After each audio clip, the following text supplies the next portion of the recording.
All right, so I'm here with Wayside School. Gets a little stranger. We're almost done, you guys. We're almost done. Chapter 25, Guilty. Some of the children were working in their workbooks. Others were reading in their readers, and still others were computing on the computer.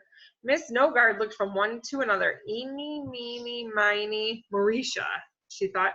Mauricia was stamping a stamp. Mauricia said, Miss Nogard, will you come here, please? Mauricia walked to the front of the room. Yes, she said cheerfully. Don't yes me, young lady, said Miss Nogard. Miss Nogard. You know what you did. Mauricia looked back at her teacher. What did I do? She wondered. Miss Nogard waited patiently. Everyone was guilty of something. I didn't do anything, did I? Thought Mauricia. I've been good, I think, unless she found out about that dictionary page I accidentally tore. No, she couldn't know about that. It happened before she even got here, and I don't think anybody saw me do it. I didn't do anything, she said. I probably should have told Mrs. Jules about it, she realized, but it wasn't my fault. I was looking up how to spell journey for my journal, and the page just ripped all by itself. It is one thing to do something wrong, Mauricia, said Miss Nogard, but when you do, you should admit to it. We all make mistakes, but when you lie about it, you make matters much worse for yourself. Mauricia nodded as she tried to figure out what to do. If Miss Nogard knew she tore the dictionary page, then of course she should admit it, but there was no way Miss Nogard could know. It was impossible. I don't know what you mean, she said innocently. I didn't do anything wrong. She smiled at her teacher. Miss Nogard stared at her a long moment, then said, will you please bring me the dictionary? The smile dropped off Mauricia's face and crashed on the floor.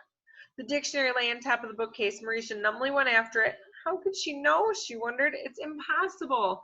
Maybe she just wants to look up a word. She carried the heavy book back to Miss Nogard. Thank you, Mauricia, said Miss Nogard, flipping through the pages. I need to look up journey. Mauricia couldn't take it any longer. I ripped it, she cried. I tore the dictionary. I'm sorry. I don't even know how it happened. I was just turning the page. Really? Maybe pages only have a certain amount of turns in them, like 999. Then when you turn the page the 1000th time, it will rip no matter who turns it. Miss Nogard sadly shook her head. I am very disappointed in you, she said. Not only did you vandalize the dictionary, but then you lied about it. I thought I could trust you, Mauricia. I guess I was wrong. I'm a horrible person, Mauricia agreed. I'm sorry. Don't apologize to me, said Miss Nogard. It's not my dictionary. It belongs to the class. Mauricia had to stand in front of the class and tell them she was sorry. Then, since nobody would ever be able to use that page again, she had to read it aloud to the class. She struggled through the difficult words like journalism and judicious. Speak up, Miss Nogard had to keep reminding her, and everyone needs to pay close attention because there will be a test on it when Mauricia is finished. Hey, that's not fair, complained Jason. We didn't rip the dictionary. Why should we be punished? It's not punishment, said Miss Nogard. It is for your own good. Since you can no longer use that page, you need to memorize it. Thanks a lot, Mauricia, griped Jenny. When Mauricia finished reading it, Miss Nogard made her turn the page over and read the back side of it too. But I only ripped the front, said Mauricia, not the back. She finished and returned to her seat, angry and upset. She wasn't angry at Miss Nogard. Miss Nogard was just being fair, she thought. But there was only one way Miss Nogard could have known about a torn page, she realized. Somebody in the class must have seen her tear it and then tattled on her. She looked around the room from Dee Dee to Todd, Terrence to Joy. She didn't trust any of them. One of her friends was a no-good, dirty, double-crossing snake in the grass. I think that would be a fun code word to use. Snake in the grass. And I will give you an extra credit point in social studies. Snake in the grass. Chapter 26. Never laugh at a shoelace. This is a shoelace, said Mac. Everybody laughed. Mac was standing at the front of the room holding his shoelace in his hands. He felt like a fool. What a fool, said Allison. It all started a minute earlier when Miss Nogard asked, who has something to share for show and tell? But first you should know something about Mac. Mac's favorite subject in the whole world was show and tell. He loved it, especially when he was the one doing the showing and the telling. He often looked through garbage cans on his way to school in search of stuff to show and tell about. Once he found a real gushy love letter. It was covered with something that looked like peach slime, but that wasn't what made it gushy. The gushy part was what was written in the letter. Mac read it to the class with lots of feeling.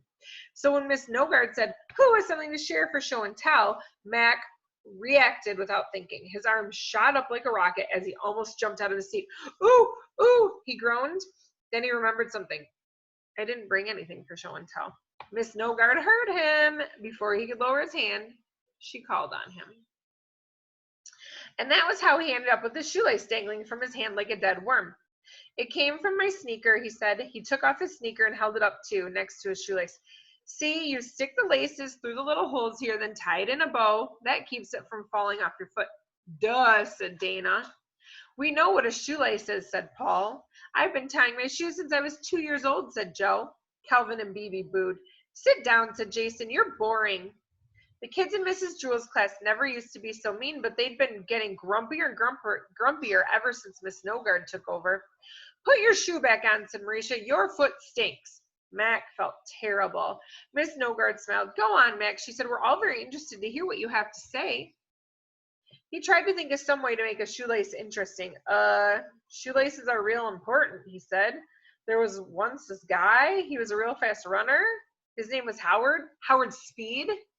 He was the fastest runner in the world, but this was back before shoelaces were invented, and so every time Howard raced, he ran right out of his shoes." Nobody seemed very impressed.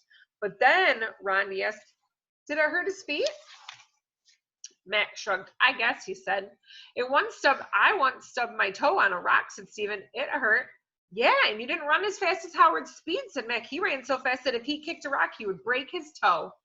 "Did he have blisters?" asked Todd. Mac smiled. "Man, he had the biggest blister you ever saw in your whole life. Bleeding blisters." "Ooh," Joe and John said together. "With pus oozing out," said Mac. "Oh, gross," said Dana, wide-eyed. Everyone was paying close attention to Mac now. "Wherever Howard went," said Mac, "he left a trail of bloody footprints." "Cool," said Terrence.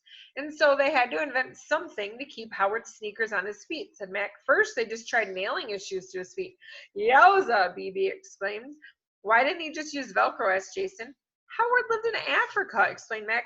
"Velcro trees only grow in Australia. So then they tried gluing his shoes to his feet, and that seemed to work. But then, whenever he took off his shoes, like to take a bath or something, he'd peel off a layer of skin." "Yuck-ola," shrieked Allison.